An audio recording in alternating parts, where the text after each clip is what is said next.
Pagkaguol sa kong kumpare nga sayo na byudo. Inikulig ikan sa trabaho mo diretso na lang sa kwarto.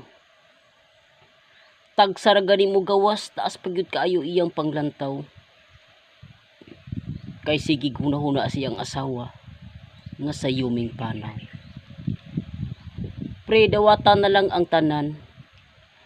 Kay pagbuot man gyud ka na iya sa kahitasan. Ang maayo na lang nimo preng buhaton. Pangitaglaing babae nga imong ikaipon. Kaysa dihang panahon sa kagabhion. Duna kay gitik-gitikon. Duna po kay paunlanon diha sa imong mga bukton. Pagkatoy-toy nga balak. Shout out dai sa nag-request dai ani no. Maayong adlaw nimo diha.